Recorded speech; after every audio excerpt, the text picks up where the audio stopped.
Hi, everyone. Welcome to the show. My guests today are Kristen Kirkpatrick and Dr. Ibrahim Hanouneh, and they have gotten together and written a book called Regenerative Health that is out now. And they decided to write this book because what they talk about is that fatty liver disease is a silent epidemic. A lot of people actually don't know that they even have it. They'll sort of say, oh, I feel extra tired, or people think it's for someone who's very overweight or has diabetes, and it is not the case. And 1 in 4 people will end up with fatty liver disease. And the good news is they break it all down for you, signs that maybe you have it, and what you can do to turn back any damage that you've done to your liver. And one of the things that Dr. Ibrahim really stuck with me is that the thing he loves about studying the liver and working with the liver is how regenerative it is. So they say, yes, sure, we've got this issue. And guess what? There's so many solutions to it. So I hope you enjoy our conversation. Hi, everyone. Welcome to the Gabby Reese Show.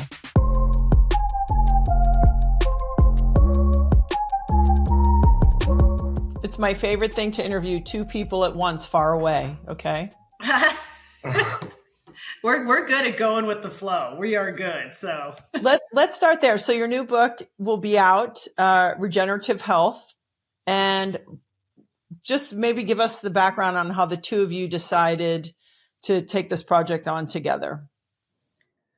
Yeah, sure. So I can answer that. We actually collaborated with our first book, Skinny Liver.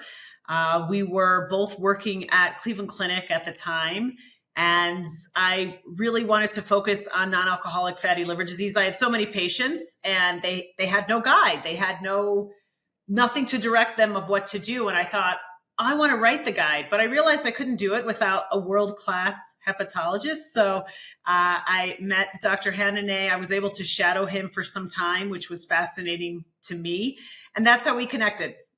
No, yeah, thank you very much for having us. It's really an honor to be with you today.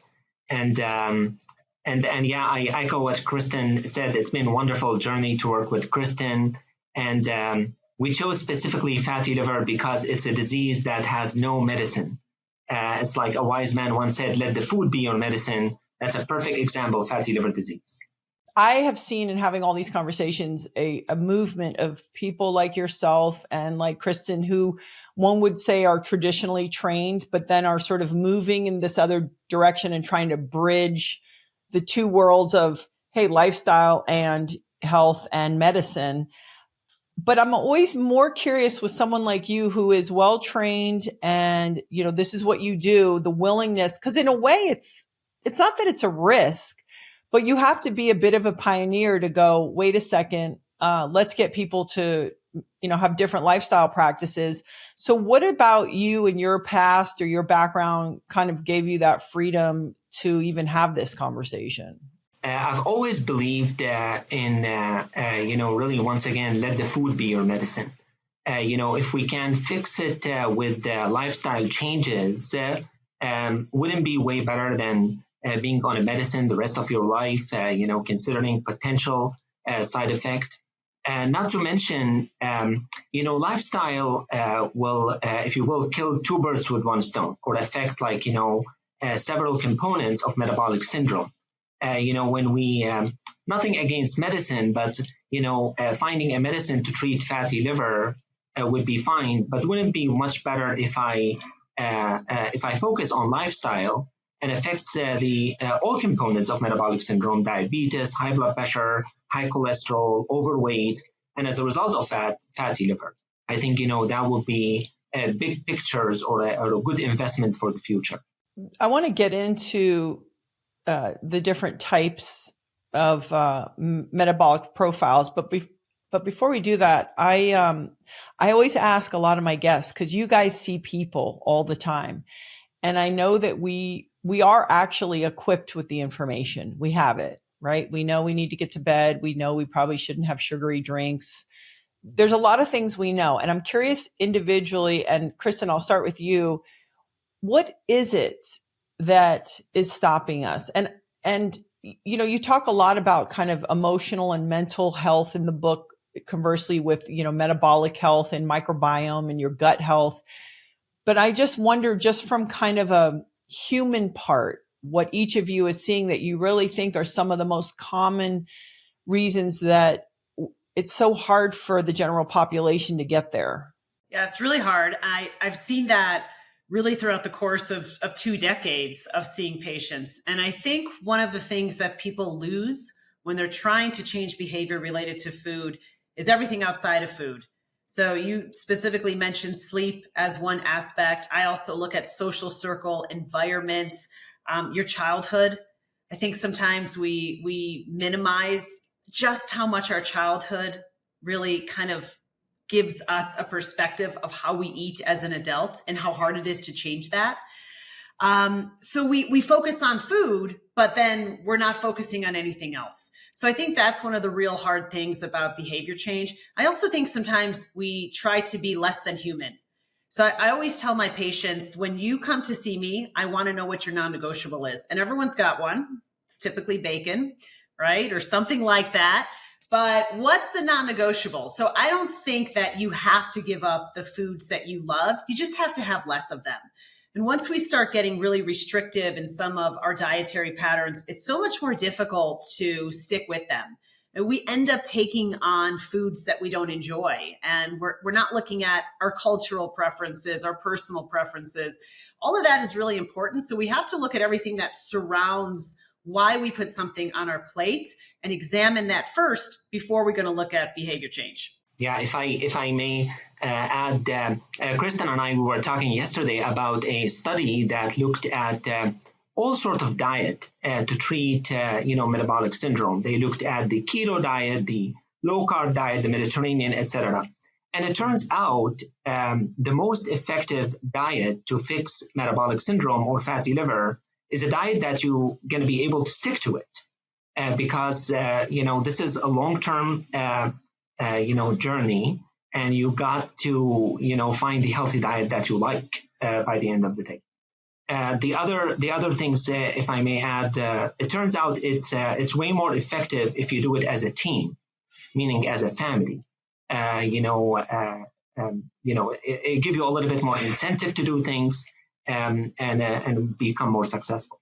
Yeah, I think the environment is such a big one, not only like what you do or don't have in your house, but I don't want to, this is a terrible analogy, but I do crave a lot of red meat. I'm genetically very low in iron. There's a bunch of things to it. And so my husband's always like, oh God, red meat, so I will make him this beautiful, fish and something else. And we cook healthy in our house, but then I'll make a little tiny fillet for myself. And I see him looking across at me like, are you serious right now? So I think it's even that's a terrible example. Those are two kind of healthy foods. Imagine if one person's sitting there with their salad and their homemade dressing, and, their partner's sitting there with a burger or a slice of pizza. I just think no matter who you are, my point is it's like, no matter who you are, I think it's really hard to do it if your environment isn't on board. Do you sort of tell patients, hey, listen, Kristen, I love the non-negotiable part, but do you feel like it's like, let's take out some of the worst habits a little bit, not about restriction fully. And then as people make progress, feel better, look better, then they're even more motivated to kind of continue and sort of take out the things that really block them from success? Yeah, for sure. Because I think that it's a progression, and you're absolutely right. At the beginning, it's really difficult, right? I'm seeing all these people now that are seeing me for New Year's resolutions, and here's what I want to do in 2024. And my question is always like, well, why didn't you see me in October? Why did we wait till this obscure date to start this? But it's a really hard time because people are starting these new behaviors. Once they start dropping weight, once they see results in, let's say, their lipid panel looks a little better, then they're motivated and they start making other changes. So I think we need to be a little better, what I see with my patients, with overall goal setting. If someone comes to me and says, hey, my goal is to lose 50 pounds, you can't even wrap your head around that. It's just so difficult. It takes so long. So let's focus on, my goal is I want to lose 3 pounds in the next 2 weeks. That's really doable. We can track that. We can really focus on that. And that is a goal that we can achieve most likely. So I think we need to be a little more realistic and not as rigid with our goal setting. And that's kind of the first key towards what things do we want to change today, next month, the month after. We don't have to change everything overnight. That's when we get into a point where we're not going to be able to sustain those habits. Is this true even with alcohol? Like let's say you have someone who's been an alcoholic And then, there is sort of this detox process. I think even when people have, issues with things like that, it's even that you have to sort of do in a very methodical and processed way. I think people don't realize that that's true to even, I say that with exercise. I'm not going to take you from sedentary in the couch and then now you're going to start training like a professional athlete. It's a no-go. You're going to get hurt and all these things. So I think this philosophy is really important to drive home to people. It's like incremental, realistic, small changes, because like you said, anything we can adhere to, then we have like a fighting chance. So I really appreciate that. In your book, you specifically say, and it's unfortunate because we are motivated by aesthetic and numbers. You go, hey, don't focus on weight loss, focus on good health. And it's funny how a lot of people are like, yeah, good health. It's like, focus on vitality. They're like, no, I want to focus on my waistline. So do you guys have special language where you kind of trick people or get them to buy in differently? Most of my patients are female. A lot of them are perimenopausal, postmenopausal. That's really kind of the sweet spot of who I see. And I always say, and I use myself as an example, I always start the conversation with, I have 3 pairs of jeans that are in the corner of my closet, and I don't get the scale out, but I do pull those jeans out when I'm trying to make better habits. And I then determine, okay, where am I in this process? The jeans are a great barometer. It's a great barometer for me as a clinician because it's really an assessment of waist size as opposed to this obscure number on the scale, which is basically all of our stuff, right? That number is your fat, your muscle, water. So that's the way I start the conversation, especially with my female patients. You've got a pair of jeans back there in your closet somewhere. Pull them out. Start putting them on once a week. This is going to be a better assessment than some magical number that's going to create a false sense of happiness that you have to achieve and that you probably can't stick to, right? So that's the approach that I take. Can we get into, and I found this really interesting, and I was like almost thinking of the different profiles. If the recalibrator, we can start with the preventer, but the recalibrator almost seems, I don't want to say dangerous, but they seem like, well, I look good, but we call that skinny fat in some places, whatever that is. So can you guys explain to me, because I didn't actually know about this, the 4 metabolic profiles? Yeah, so we wanted to create an environment for patients to not focus so much on weight, but focus on what we felt was important. We did not think that BMI was an important factor. In fact, there's been some studies showing that it's not a great indicator of overall health. So we came up with these metabolic profiles that are essentially in line with what is your waist size, and then what is that in combination with your metabolic numbers. So what's your triglycerides, your blood sugar, your lipid panel, the recalibrator, you said it perfectly. This is your typical skinny fat. So we have someone who is lean but unhealthy. So what does that unhealthy component mean? That means that their triglycerides might be elevated. Perhaps their hemoglobin A1C, which is a 3-month marker of blood sugar, perhaps that's elevated. So they can't actually look at themselves and say, oh gosh, I'm not healthy, but the numbers prove and show a different story. So that is one profile.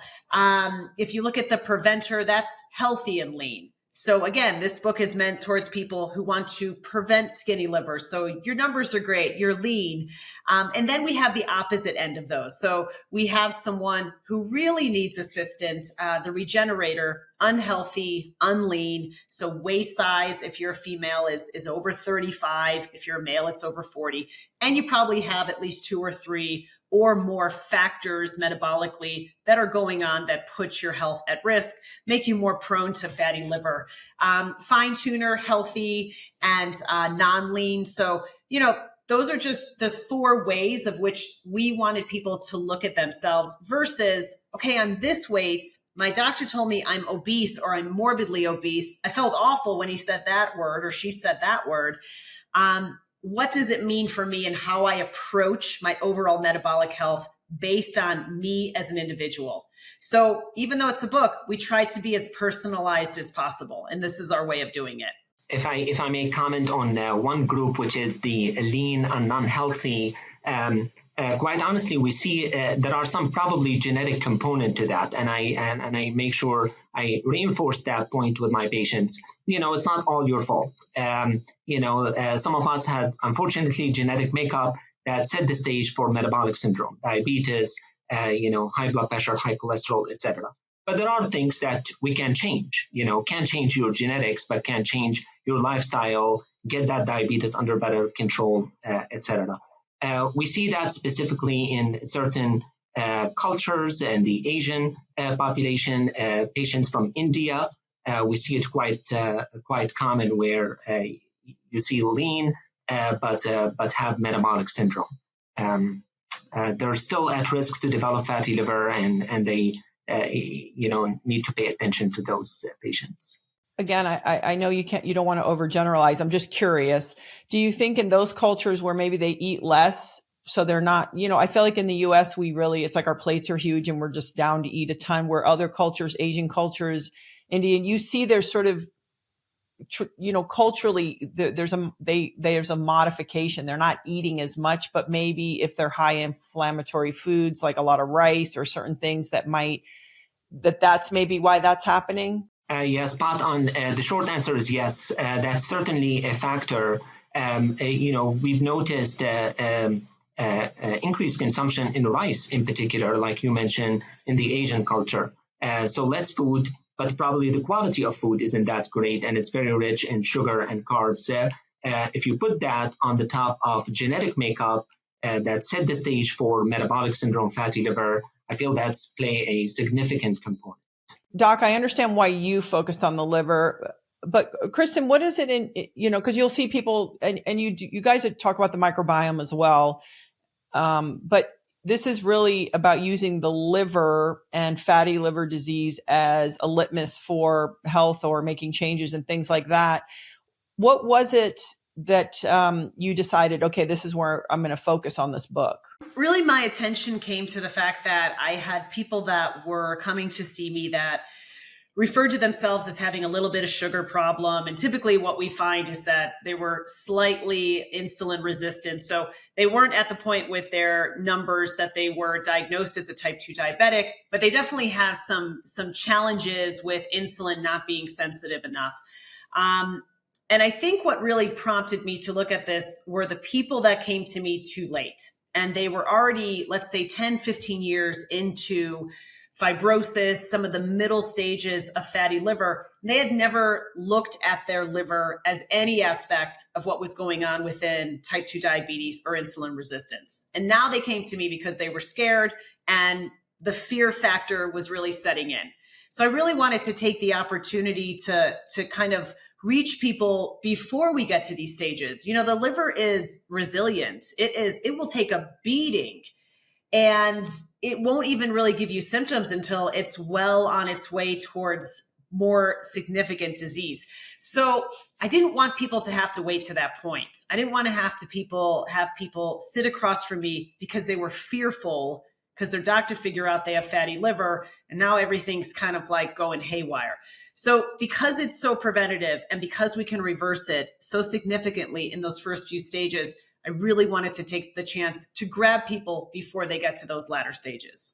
There is a stigma of liver disease. In my practice, patients comes in and like, what? I have liver disease. I've never had significant alcohol. They're almost embarrassed to say that they have liver disease. But I think this book, and that's what I try to reinforce with my patient, is like, no, wait a second. This liver disease is a result of fatty liver. It has nothing to do with alcohol. Indeed, the most common cause of liver disease in the country and probably worldwide is fatty liver associated with metabolic syndrome, with diabetes, diet that is rich in carbs, high blood pressure, high cholesterol, etc. So that's the first point. And the second point, this is a very, very common disease. Believe it or not, 25% of the US population affected by fatty liver. I tell my patient, look around you, 1 out of 4 people you're going to see today have this condition. You're not the only one. This is a very common condition. And kind of, that was one of the driver that, drove me and Kristen to, bring this epidemic, if you will, to the people's attention.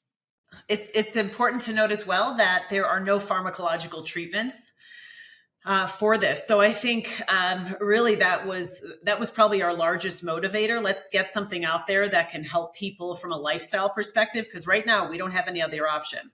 Dr. Ibrahim, I have to ask if you chose this field of medicine because there's so much you can do to take control and reverse it. I'm just curious why you chose this aspect of medicine.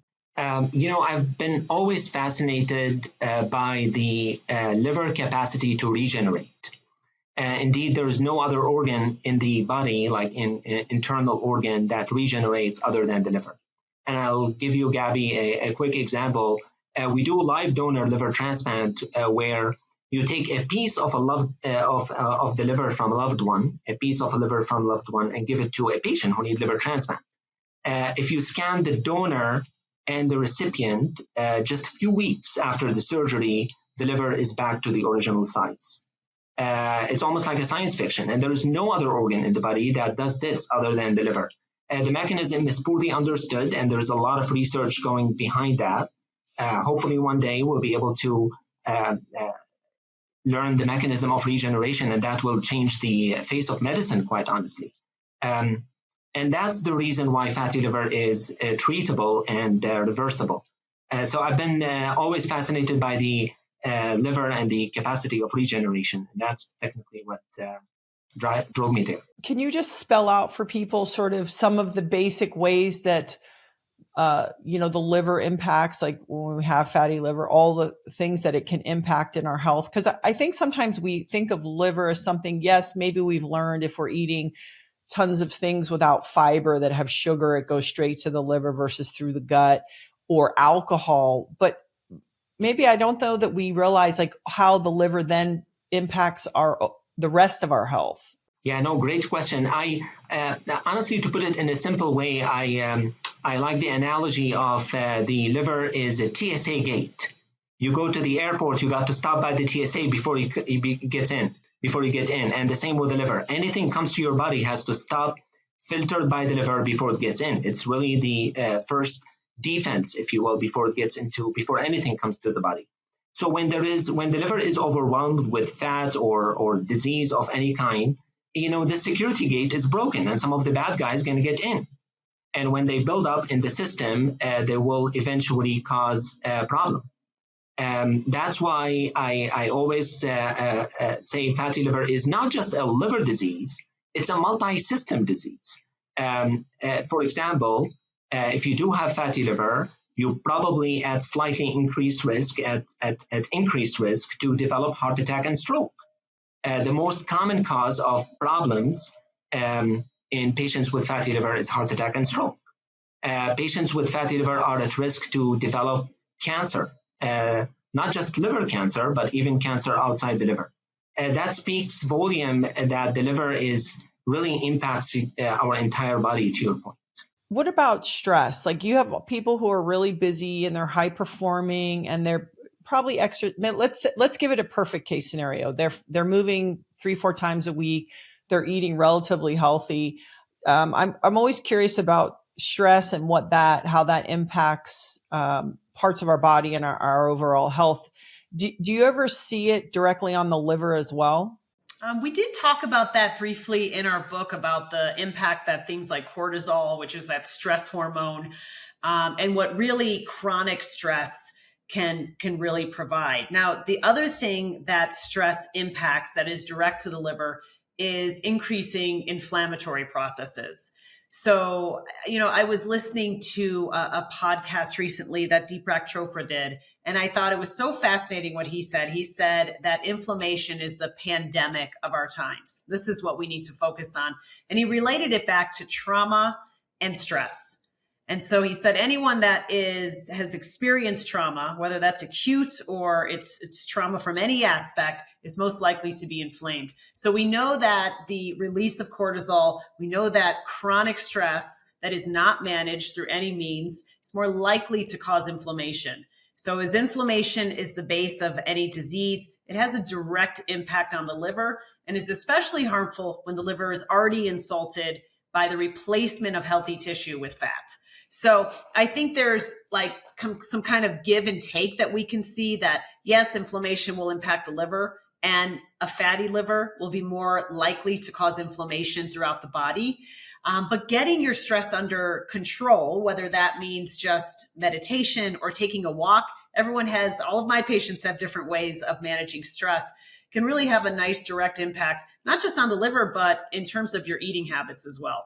Right. You talk about, I really appreciate it. And for people listening inside the book, there's also, because people sometimes they need to be directed. So you have lots of suggestions and, menus and food and meals and family plan, as you mentioned earlier, like getting the family on board, and even how to eat or plan for, I'm curious, a lot of people, if they're traveling for their work, this is really what kills them, because it is hard, whether it's knowing what oils they're cooking the food in, or just sometimes, you're by yourself maybe and you're more lonely, so you eat whatever, versus like when you're at home and you're more on top of it. When you guys are seeing patients, are there real strategies that you give them about? For me, I think it's maybe if somebody already has best practices, they sort of know how to deal with this. Let's say you have somebody who's really like going, okay, I'm really going to work at this. I'm going to make a change here. This is hard for me and I'm going to do it. What are the baby steps for them as they start? Yeah. So I think baby steps, being relatable to your patient is always number one. Having the ability to check back in with me and not feeling intimidated that you can't shoot an email or even a text. So really just kind of having that accountability. I think Dr. Hanouneh said it really well, that having that buddy system, getting someone to do this with you, we've seen that to be much more successful than just doing it on your own. And I think that we minimize sometimes how great of an impact a baby step can have. So I'll give you an example. I had a patient just a few weeks ago. This person does not like fruits and vegetables, not willing to try anything. I mean, just nothing, right? To his own admission, he had told me that his parents gave him fries and nuggets when he was a kid, and he never got out of this. We're talking about like a high-powered CEO who was having fries and nuggets at these business dinners. And I am not joking when I say that. So we started kind of down this rabbit hole, if you will, about, well, is there any fruit that you like? And he said, I kind of like apples. Like, we're just going to focus on apples. And so that's all we did. I said, okay, keep having the nuggets, the fries. We're not there yet. But for the first few weeks, can we just like get more apples to replace some of the snacks that you're having? So maybe to replace some of the pretzels, things like that. And to your point, once he started having that, he was willing to look at some other options. So I think we go too hard, too fast, and we think it's going to be sustainable. And most of the time it's not. So I think instead of looking at what my patients would refer to as deprivation, let's look at what we can add in. The more things we add in, it's just going to be easier and more natural to take away some of those foods that are harming our health, rather than me saying, oh, those nuggets and fries are bad for you. Let's just take that out. Yeah, I give a quick example, if I may, from earlier today, actually. I had an agreement with a patient of mine with fatty liver, is like, okay, well, let's just change one thing. And I really don't want you to change anything else in your diet. And that thing was regular soda. Let's just stop drinking regular soda and forget about the rest of your diet, at least for now. And let's just do that for the next, that's your challenge for January, for the rest of the month, and see what happens. I bet you, I think, we're going to see a significant improvement just by that one change. I read somewhere that the average American consumes 20% they drink 20% of their calories. Doc, maybe you could explain, because I think people don't understand. Everyone, okay, fruit, is it safe? Is it not safe? Could you just share, maybe explain, sugar with fiber, so a natural sugar with fiber, what happens in the body versus, like you said, a sugary soda, which that sugar, I think, goes straight to the liver. Maybe you could, because I think people don't even realize, what the gut does and how it works in our favor. Sure. Yeah. I would say just to make it simple, two major problem with the processed sugar. Problem number one, like you said, Gabby, it will go straight into your system, and the sugar goes up. And when you have too much sugar on board, your pancreas is going to produce insulin to bring it down. So you're going to have a lot of insulin on board. Well, guess what? Insulin going to encourage the liver to make fat and store fat. And that's going to lead eventually to fatty liver and insulin resistance. Insulin resistance will make you crave food more. So you go into a vicious cycle where you're eating carbs, producing too much insulin. This will lead to fatty liver, make you crave more carbs. So you go into a vicious cycle. That's problem number one. Problem number two, the processed sugar will change your microbiome, meaning the bacteria in the gut, into a bad bacteria. Replace the good guys with bad guys. And those bad guys can cause a lot of problems. But one specific problem, believe it or not, the bad bacteria in the gut, based on a recent study, it will produce alcohol and produce sugar. And that's technically part of the mechanism where the bad bacteria are going to lead to liver damage, because it's producing alcohol without drinking alcohol yourself, and producing sugar without even eating sugar yourself. That's part of the reason why every now and then I see someone in my clinic is like, I promise I've been following the right things and I'm unable to lose weight. Well, because they have the bad bacteria that's producing probably bad things, sugar and alcohol, and causing trouble. I can go on and on, but those are two quick explanation why bad sugar, the processed sugar, is different than the natural one. Kristen, you focus a lot on the microbiome in connection to all of this. It's such a vast and kind of limitless, unlimited space. People be like, good bacteria, the bad guys, the good guys. Healing the gut, all of these I think for a lot of people, it feels so foreign. Like, well, where would you start? How do you get patients? What practices, what foods, what things do you sort of say, hey, these are the baby steps towards getting that gut, that microbiome high functioning, and why do you care about that? Right. I think most of my patients understand things like getting more fermented foods in their diet, things of that nature. When you were asking about fiber, that's a huge component for me. And the way I refer to it with my patients is I ask them to only have foods that create competition for digestion. So what that means is that if you're going to have a piece of licorice, there's zero competition for anything to be digested other than that sugar, right? You have the licorice and your insulin goes up, blood sugar goes up. You have this whole array of symptoms that occur. You probably feel great, and then you don't feel great once blood sugar drops. Competition for digestion occurs when fiber is attached to that food. So if we go back to the example of the apple, you have a bite of the apple, there's fiber in the peel, there's fiber in the meat, and now your body is saying, I got this sugar and this tastes great, but I got something else that I have to take down, and I don't know what to do with it. So the body can't metabolize fiber, can't break it down. It doesn't have the ability to do it. That whole process slows down blood sugar, and it slows down how much insulin is needed. Everything slows down because there's competition for digestion. The fiber piece is so important for the microbiome because we look at things like prebiotics. So prebiotics are non-digestible fibers that help those probiotics thrive, flourish, give them good food. When we have very low fiber diets and we don't have a lot of variety in our diet, we lack what's called microbial diversity. So we don't have a lot of diverse, different microorganisms. We just have a few. Those might work for us, but they may not. So where I start is that competition for digestion, and let's get variety. All right. So if I have someone come in and say, oh, my diet's pretty good. Like I eat a whole bunch of kale and I love kale. What do you eat outside of kale? Like kale's great. It's sexy. It's trending. It's great. What do you like outside of kale? And if the question is, well, I don't think about it really that much. Let's now look at, okay, what other variety of foods can you get? What other colors can you get?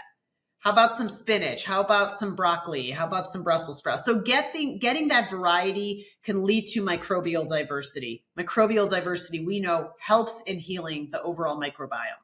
Do you ever because a lot of people, it is funny when you get people who are like, I don't eat that. I don't eat vegetables. Right. Do you ever use supplementation like a powdered greens or any of that? And I know it's different because it is powdered. it doesn't have the same kind of fiber and all those things. How do you guys feel about that? That is a way to support people's health.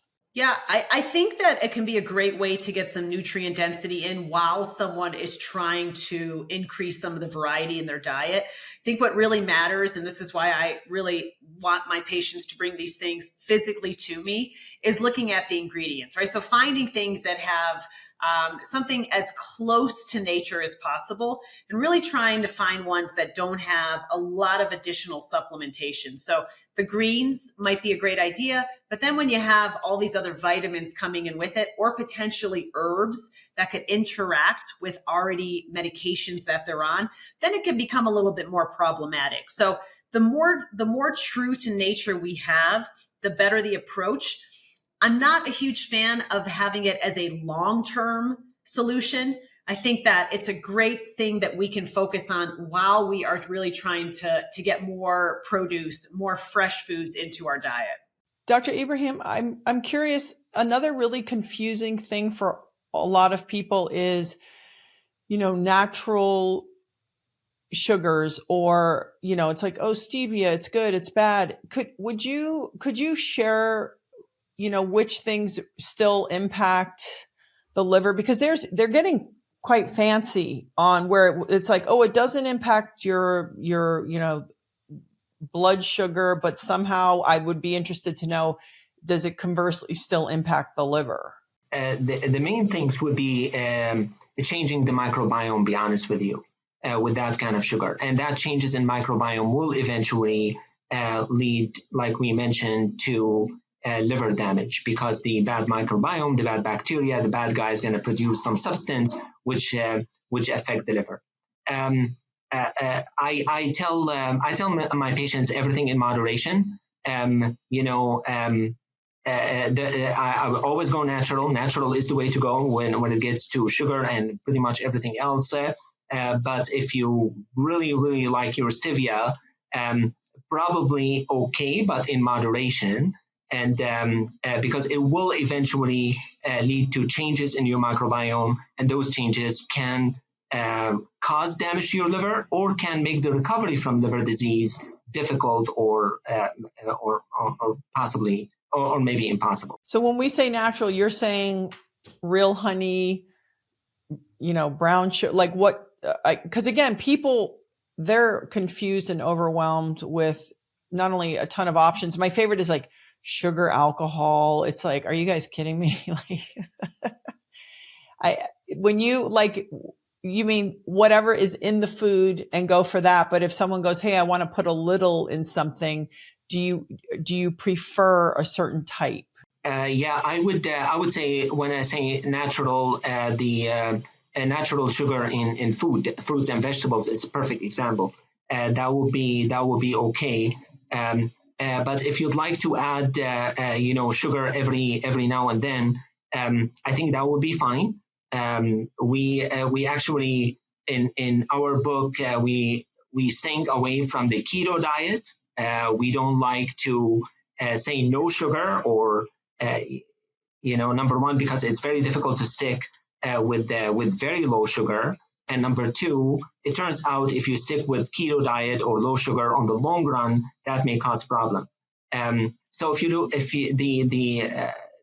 the diet recommendations we have in the book were mostly moderate carbs intake. We're not against adding sugar every now and then to your diet, or having a chocolate, or a pie every now and then. I think that would be fine. Like we said, everything in moderation. We like the moderate carbs intake. We don't like too low. We don't like too much.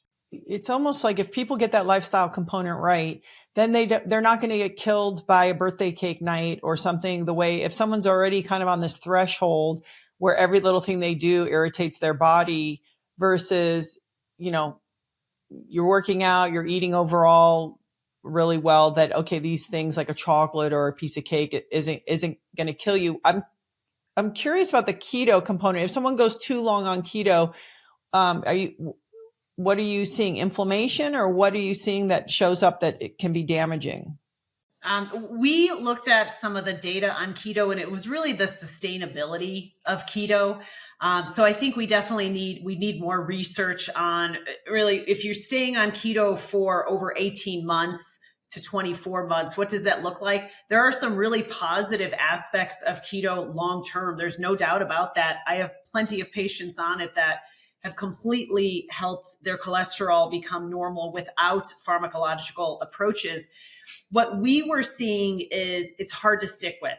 So our whole concept was, let's try and find things. Dr. Hanouneh said it perfectly, find the diet that you like, but also happens to happen to be a little bit more nutrient dense than the diet that you're trying to improve.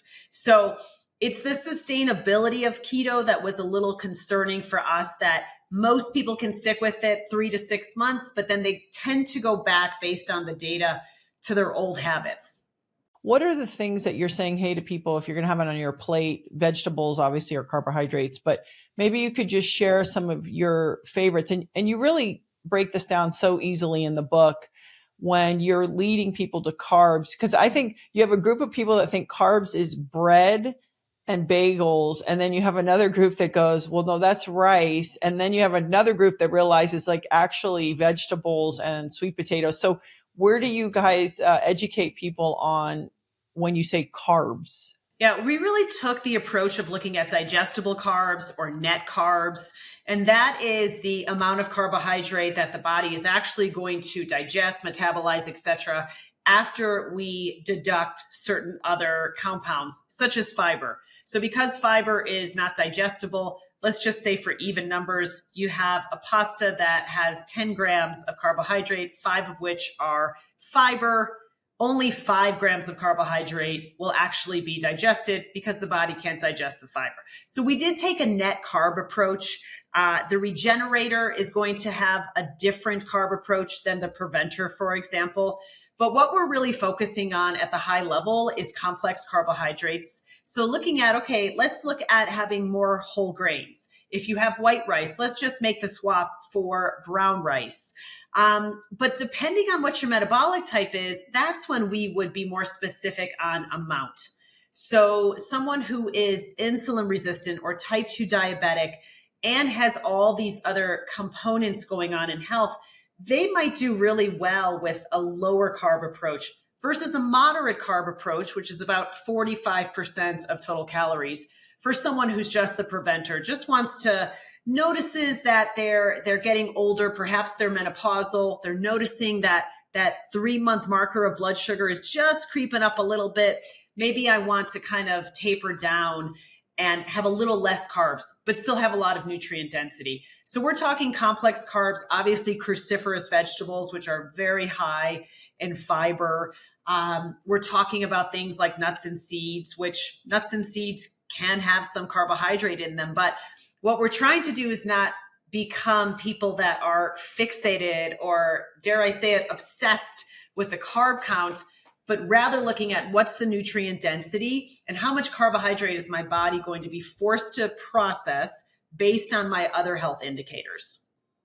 Doc, I can't imagine that you thought when you were in medical school that you're going to be sitting and talking quite so much and breaking it down about the nutrition aspect. And then on top of it, what about the movement component? What's the conversation around that? Because I feel, I could be wrong, but I feel like the food is the hardest because it's something we do for a number of reasons besides being hungry several times a day. I almost feel like once people can get into a movement pattern, it's easy. But could you guys share the role of exercise in helping support a healthy liver? One thing I reinforce with my patient about exercise, we're busy. And I understand you don't have time to, go to the gym every day. But based on a recent study from Australia, showed that all you need is 15 to 20 minutes every other day. And the study actually suggests that interval training would be probably better. Meaning if you can, if your physical status allows you, jump in on treadmill or a standing bike and, go interval training. Kill yourself for like a minute or so if you can, and then slow down and go up again and slow down. And all of us have 15 minutes every other day or 3 days a week. And it turns out that that's technically the kind of exercise that you need to burn the fat in your liver. Certainly, exercise is very, very useful. It's a wonderful component to diet. But I reinforce the fact that it's not exercise alone is not enough. You got to combine exercise with healthy diet. Myself, actually, I try when I cheat with my diet, every now and then it's like, okay, well, I better go to the gym to burn what I just ate. So that's kind of my 2 cents on exercise. There's some very interesting data that we've seen over the past decade, looking at the benefits of blood sugar management, and even looking at just a basic walk after a meal. So we've seen some studies in diabetic patients where you have a meal, you take a walk after, as opposed to sitting on the couch and watching the evening news, and what that does to your post-meal blood sugar status. And it's really quite fascinating. So if our goal is really to look at what is the blood sugar, how can we manage it a little more, how can we create this state of homeostasis, then maybe even just walking, right? We don't have to become what you had said earlier. We don't have to become the professional athletes. We can just take a walk. And so I think that's the other component. The data is not very strong that exercise does a huge amount of benefit to weight loss, but it's very strong in terms of weight loss maintenance. So at some point, you have to bring it in for chronic disease risk, for the reduction of certain cancers. You might as well do it now, but it doesn't have to be that you're going to run a marathon. I tell my patients, just be more vertical throughout the day. Just be more vertical, walk a little bit more, and that will go a far way. And on that note, I tell my patient not to discourage themselves if they're not losing weight. Because exercise, like Kristen said, going to be useful even if you don't lose weight. Maybe you're replacing the fat with muscles, and that's why you're not losing weight. And this has been proven actually in scientific research that patients with fatty liver benefit from exercise regardless whether they lose weight or not.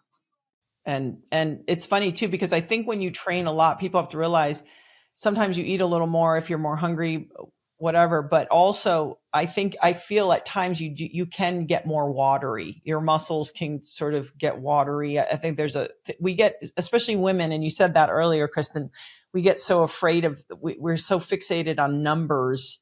And I think that's a dangerous place. So what if you have a patient who comes in and they're behind the 8 ball, like it's that place where the body, it's not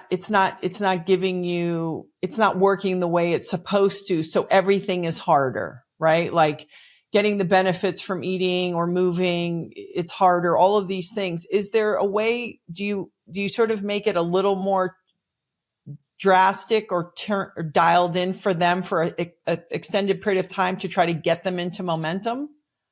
I think sometimes it's about looking at their dietary pattern and trying to pinpoint what could be certain things that they might not be recognizing as holding them back. And I'll give a great example. And I saw this a lot during the pandemic.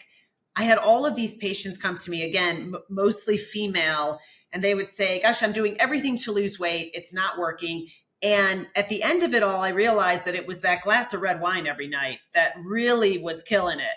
So that is an example of, okay, let's look at the dietary pattern. And many of these women would say, well, I only have 1 glass. And that falls behind the American Heart Association guidelines, right? 1 glass a day. But that 1 glass is 5 ounces. So most people are not measuring. So it's usually more. Even though that is the recommendation, and there's some argument whether or not that's too much. And I would think it is too much. I've heard like a thimble, like 2 ounces, which to me almost sounds like just take a shot of vinegar, which I don't know. It's like, right. It's like, right. When you see what's recommended, it's like, yeah. And we have such, there are so many great non-alcoholic like elixirs and things like that right now. That is just like, I actually see now that people have become a lot more laser focused on what some of these things are with alcohol and some of the challenges. Now I'm getting questions. Well, do you know any of these brands? Is there a brand you love? Is there one that has less sugar than others? So it's interesting how the conversation has shifted, but that's just one example. Another example could be that people are simply eating to fullness and not eating until they are no longer hungry. So I don't really believe in portion control, but I do believe in listening to our body. And so that could be another thing. Sometimes it's just that we're eating too much. We're overfueling. And we're not stopping once we feel that hunger is gone. We're stopping once we feel full. And so we've overfueled. So even just cutting back on that sometimes, and that doesn't happen overnight, can be a trick to really get people to start seeing some change.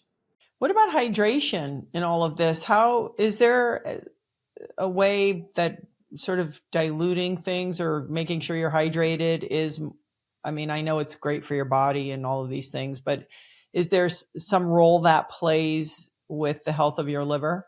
Yeah, certainly dehydration does not do any good for your liver and for your own body. So, I mean, hydration. And how do you hydrate yourself?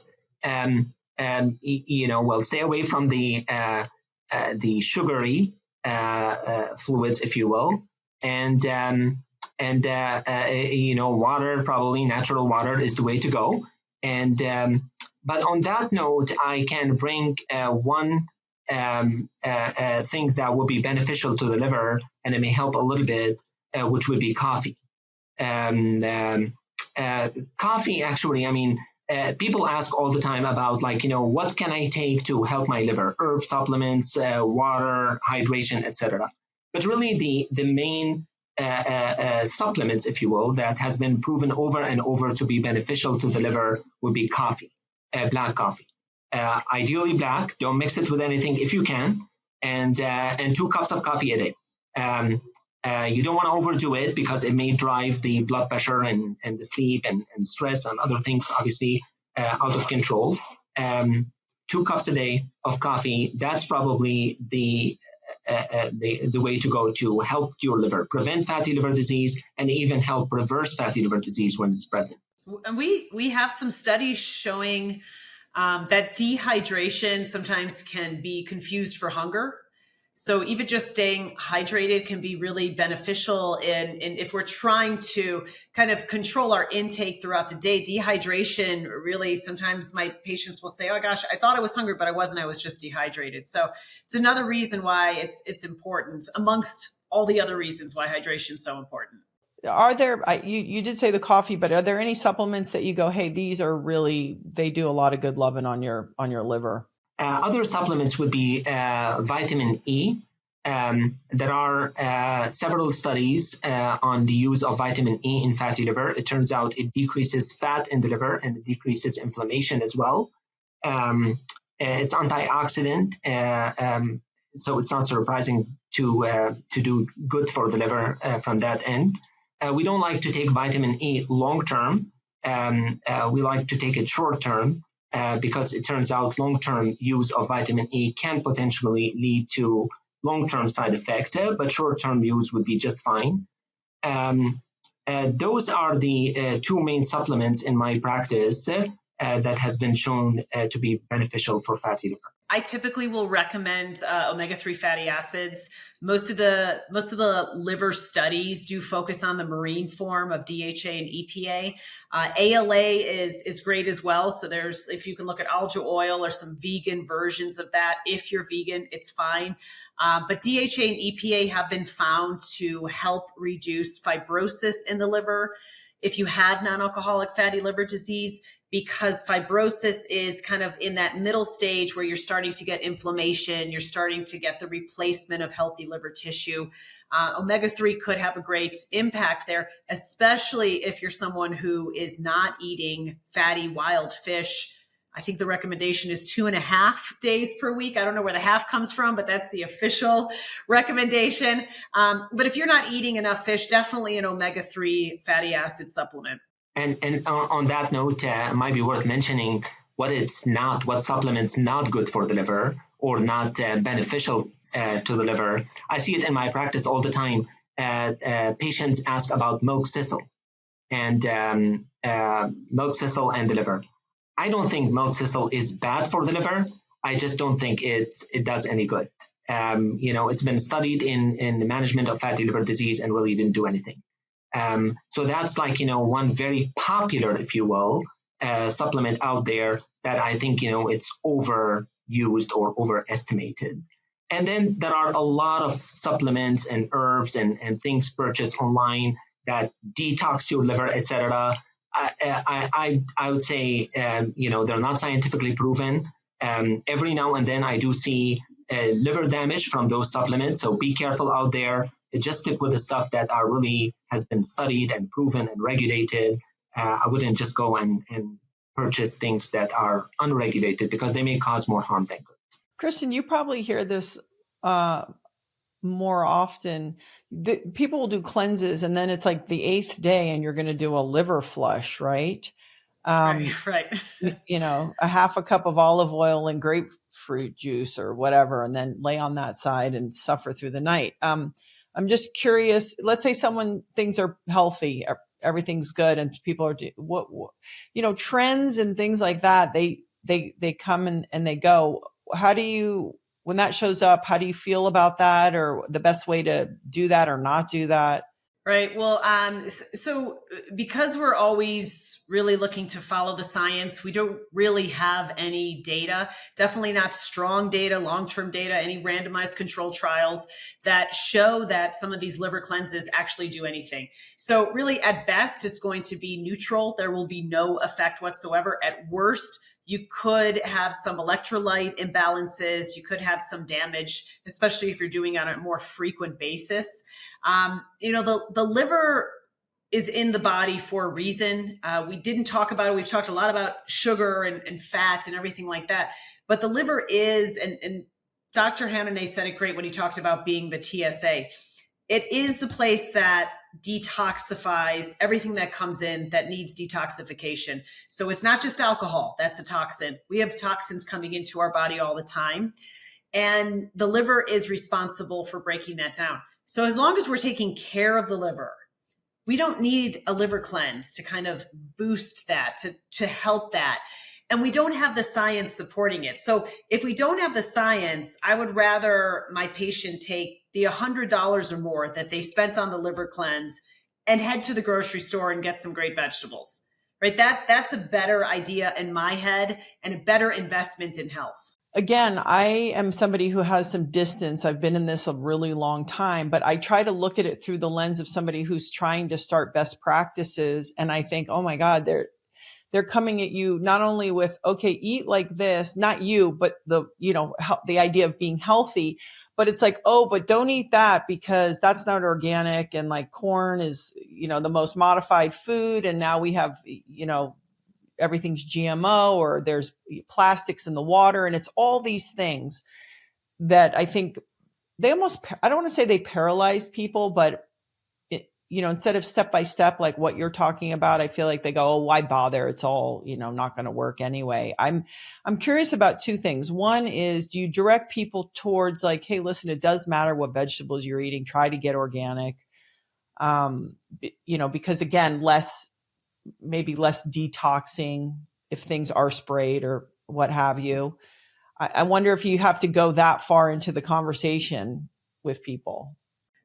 We do go into the Dirty Dozen and the Clean 15, which is from the Environmental Working Group. We do not go any further than that. It kind of goes back to, you can get a really great high sugar, refined grain vegan cookie at the grocery store. You can also get one that's made organically, right? So in our world, we recognize, and in our patients, we recognize that the quest for organics, if you want to go organic, it's great. A lot of our patients don't have that luxury. And so really, it's better that they simply eat vegetables versus I'm not going to have a vegetable if it's not organic. And I think the Dirty Dozen does a great job with that. So things like apples, strawberries, grapes, things that are on it every single year. If you can get organic, that might be beneficial because of the high amount of pesticides that these foods have. But if you can't, it's not going to make or break it. It's better for you to have that non-organic apple than it is to never have a fruit. So I think we need to look at it a little bit more high level, give ourselves a break. I always joke that if you study kale for 30 years, one study is going to come out and say it's going to kill you, right? So that's like, it's a joke. But the point is, we can seek out the study that we're trying to look for and really not know if it's a quality piece of data. And I think that's what a lot of patients do is, well, I saw this or I saw this online. It's really about getting back to the basics. You know, Michael Pollan defined food as something that comes from nature, is fed from nature, and will eventually rot. And quite frankly, that's probably the best approach to how we should look at our dietary pattern. You know, you hear about like certain cooking oils, especially ones that have been heated up and cooled back down. Like people go to restaurants and they have, you know, fries or something in oils that have, you know, the temperature's been up and down, never mind if it's canola or other vegetable. Do you have a particular feeling about the types of oils that you would like to direct people towards, whether they're putting in salad dressing or eating themselves or, you know, using to cook? Olive oil, quite honestly, has been shown to be beneficial to the liver. And that's part of the reason why the Mediterranean diet is probably one of the best diet in general for cardiac health and certainly for liver health. Studies from the New England Journal of Medicine, which is one of the most prestigious medical journal we have out there, studied the Mediterranean diet in terms of cardiovascular events, and it showed that it decreased the incidence of cardiovascular events, heart attack and stroke on the long term. And the same happened with fatty liver disease. So to answer your questions, that brings me into olives, and olive oil probably be the way to go when it gets into oil. Can we end this? Well, first of all, I'm also curious because both of you seem to be, you know so much already, but it seems like you continue to learn and pay attention. I'm just curious where you both individually go to see what's going on and what's out there, and how you both continue to keep evolving and learning.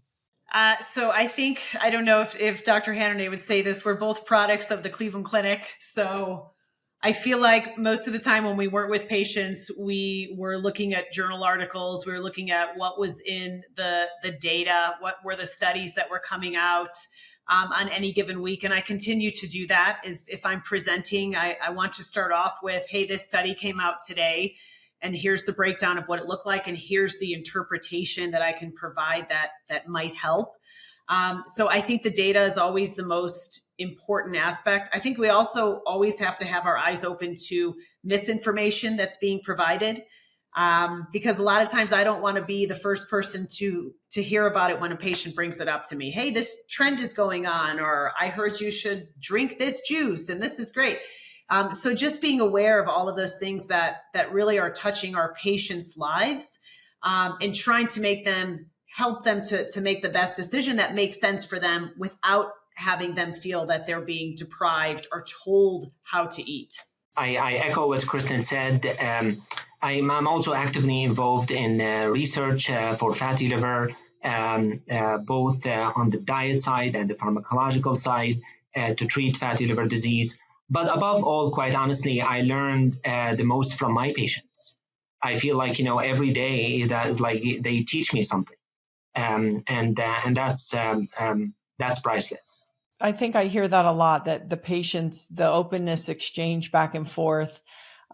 You said something earlier about how we learn to eat as children. And I've had a lot of people say to me like, oh, well, it's my genetics. And it's like, no, you inherited the genetics, but you also inherited the lifestyle. And I think it's reminding people that our genetics are fine. We just have to hit other levers, and that we have, people, I think they don't think that they could possibly either be that, manage their weight that way, or, be built that way. Could you guys, in wrapping this up, share, if it comes to top of mind, just a story of success that really, has inspired you? Yeah. So I think when you were mentioning genetics, I was thinking of a patient who I was doing a nutrigenomics test with. So Cleveland Clinic and Integrative Medicine, we have nutrigenomics testing, and we do a lot of these tests. So that's just breaking down what are some of the genes, 45 to 70 genes we might go through within one test that are related to lifestyle. So someone came in and there was a lot of genetics involved in heart health, heart disease, etc. And I had said, well, your genetics are your predisposition, but not your destiny. So really the goal is trying to determine how we turn a gene on or off. So I think from that perspective, and this person had type 2 diabetes, but did not have fatty liver. I think from that perspective, what we looked at were where are your genetics really doing well? Where is it great? And let's really focus on that, whether it was the genes associated with physical activity or nutrient metabolism. And then what are the very small pieces we can look at from the cardiac side that we can maybe make some small changes. And that really was, I think, this theory that this is your predisposition, not your destiny. You don't have to become your mom or your dad who had the heart attack at 45.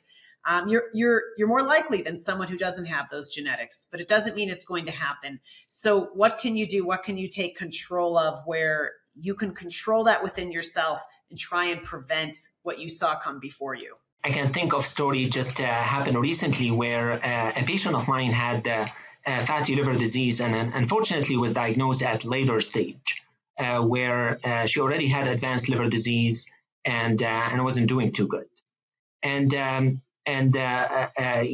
Before she's gone, she asked her son to promise her one thing, which is would take care of himself and get screened, for these conditions early on. And he came to see me in the clinic. He's like, well, you took care of my mom, that person, and I had a promise to her to come and take care of this. And we talked about genetic makeup. They probably have fatty liver, runs in the family. We don't have control over that. But like we said earlier, we do have control of how to turn off and turn on those genes. The lifestyle changes could turn those genes off. And I think he's on the track to get things fixed and hopefully not end up with advanced liver disease.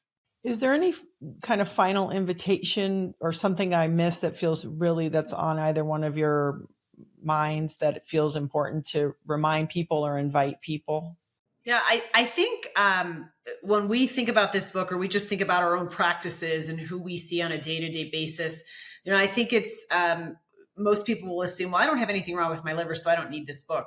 But the nomenclature, the way that the liver organizations refer to non-alcoholic fatty liver disease has changed in the past 6 months. It's now referred to as MAFLD, which is metabolic associated non-alcoholic fatty liver disease.